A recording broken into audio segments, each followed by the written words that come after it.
Hello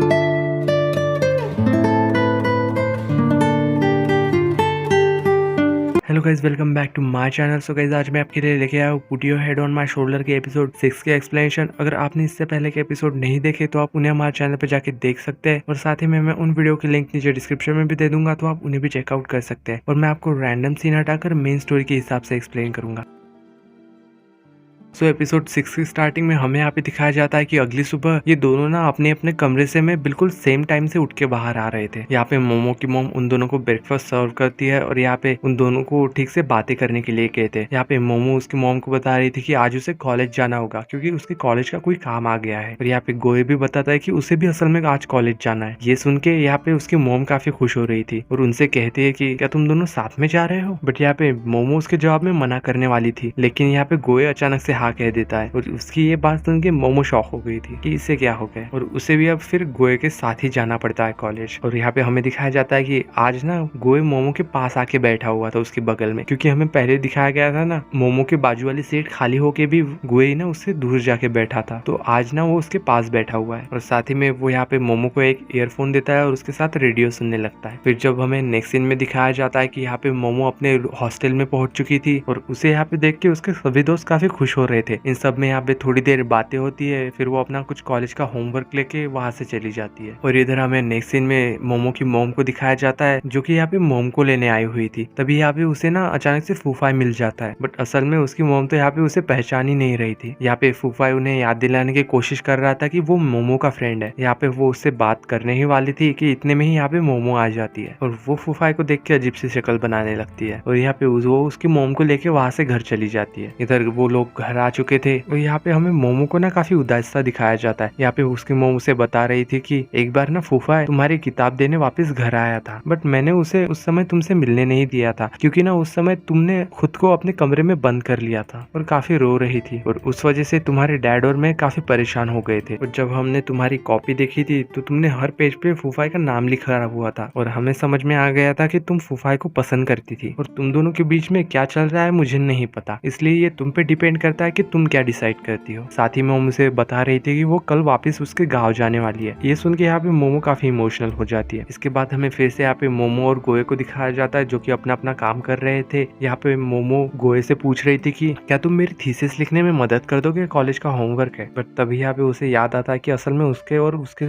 subject ना अलग अलग है, पर फिर भी यहाँ पे गोए उसे उसके थीसिस का टॉपिक पूछता है। बट यहाँ पे मोमो इस बार उसे मना कर रही थी। तभी यहाँ पे उसकी मोमो वहाँ पे आ जाती है, और यहाँ पे जब मोमो फिर से एडवर्टाइजिंग के बारे में बातें कर रही थी, तो यहाँ पे उसकी मोम उसे समझा रही थी कि तुम्हें एडवर्टाइजिंग पे ध्यान नहीं देना चाहिए, बल्कि तुम्हें अकाउंटिंग ही करनी चाहिए। यहाँ पे गुए ना मोमो की साइड लेते हुए कहता है कि हमें वही करना चाहिए जिसमें हमारा मन लगता है, ताकि हमें आगे जाके दिक्कत ना हो। यहाँ पे ये बात सुन के मोमो को काफी अच्छा लग रहा था। जब हमें यहाँ पे नेक्स्ट सुबह दिखाया जाता है, जहाँ पे उसकी मोम वापस जा रही थी, तो यहाँ पे उसकी मोम ना उससे कहती है मैं यहाँ से सिर्फ एक ही शर्त पे जाऊंगी, और वो उसे यहाँ पे उसकी शर्त बताती है, और वो शर्त ये थी कि तुम्हें ना यहीं पे रहना होगा। और ये बात सुन के यहाँ पे मोमो काफी शॉक हो गई थी। तभी यहाँ पे उसकी मोम यहाँ पे एक एग्रीमेंट निकालती है और उस पर साइन करने के लिए कहती है, और यहाँ पे मोमो भी चाहती थी कि वो वहां से वापस घर चली जाए, इसलिए वो ना यहाँ पे साइन कर देती है। और कुछ देर बाद यहाँ पे उसकी मोम के जाती ही वो भी अपना सारा सामान निकाल के वहां से जाने लगती है। और दूसरी तरफ जब हमें यहाँ पे गोए को लैब में दिखाया जाता है, जब ये बात उसे पता चलती है कि मोमो असल में घर से चली गई है वापस। और इधर फिर से हमें मोमो को दिखाया जाता है, जो कि उसकी लाइफ ना फिर से पहले जैसे काफी बिजी हो जाती है, और उसे पूरे दिन सिर्फ काम काम और काम ही करना पड़ता है। और उसे तो यहाँ पे ठीक से खाना खाने का भी टाइम नहीं मिल रहा था। और इधर जब शाम को हमें घर पे वापस से गोए को दिखाया जाता है, तो यहाँ पे उसे कुछ भी अच्छा नहीं लग रहा था, यानी पूरा घर सुनसान लग रहा था। तभी यहाँ पे जब वो वॉल पे लगे हुए स्टिकर्स को देखती है, जो कि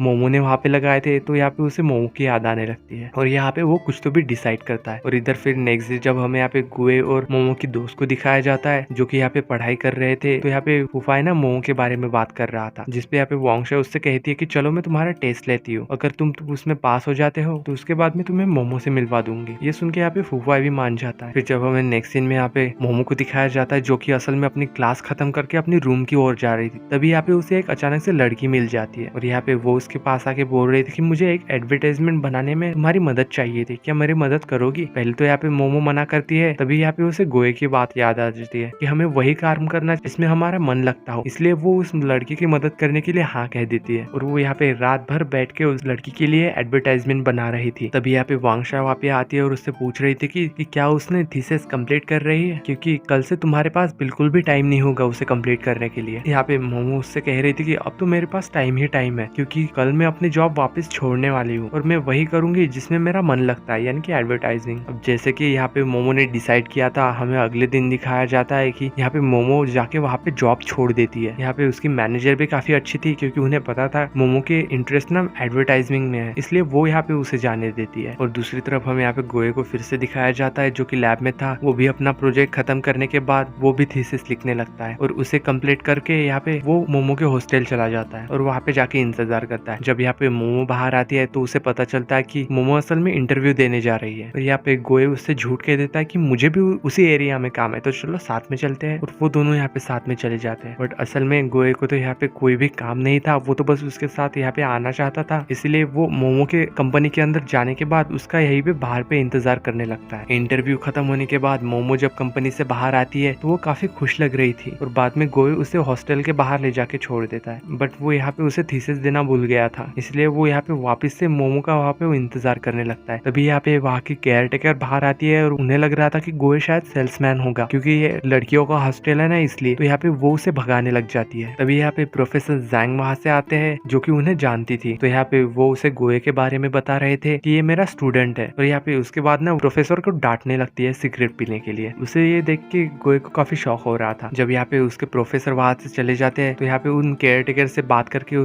गोए को पता चलता है कि असल में वो ना उसका हस्बैंड है। और फिर हमें यहाँ पे सीन शिफ्ट होके मोमो पे दिखाया जाता है, जो कि अपना काम कर रही थी। तभी यहाँ पे उसे गोए का कॉल आता है, जो कि उसे बता रहा था कि मोम ना असल में वापस उनसे मिलने आ रही है। और ये बात सुन के मोमो काफी डर गई थी और वापस से अपना सामान लेके अपने दोस्त के साथ गोए के घर पे आ जाती है। और यहाँ पे फिर गोए उसे बता रहा था कि लगता है शायद तुम्हारी मोम मजाक कर रही थी। यहाँ पे ये बात सुन के मोमो को थोड़ी सी तसल्ली मिल रही थी और वो वापस जाने लगती है। तभी यहाँ पे वांगशा उसे रोक के कहती है कि उससे कोई मिलने आने वाला है। तभी यहाँ फूफा वहाँ पे आ जाता है ढेर सारे स्नैक्स लेके। और यहाँ पे उसे देख के मोमो काफी शॉक हो गई थी, पर वो उससे बात नहीं कर रही और वहां से जाने लगती है। बट यहाँ पे वांगशा ना किसी तरह से उसे यहाँ पे रोक लेती है और फिर वो सब यहाँ पे आपस में बात करने लगते हैं। पर मोमो तो अभी भी फूफा से बात करना ही नहीं चाहती थी। जब यहाँ पे कुछ देर बाद ये मूवी देखने लग जाते हैं, तभी यहाँ पे गोए को ना कुछ याद आ जाता है और वो किचन में चला जाता है और थोड़ी देर बाद मोमो को भी वहीं पे बुला लेता है। इन दोनों के किचन में जाने के बाद इधर हमें फूफा को काफी ज्यादा नशे में दिखाया जाता है और वो उल्टी सीधी हरकतें कर रहा था, जिसे देख के यहाँ पे वांगशा उसे शांत करवाने की कोशिश कर रही थी। लेकिन यहाँ पे फूफा तो काफी ड्रंक था, इसलिए वांगशा में ना उसे मोमो की तरह दिखाई देती है। और अब जबकि यहाँ पे वो काफी नशे में था और ऐसे ही नशे की हालत में वांगशा के ना काफी ज्यादा करीब आ जाता है। और इसी सीन के साथ एपिसोड 6 की एंडिंग होती है।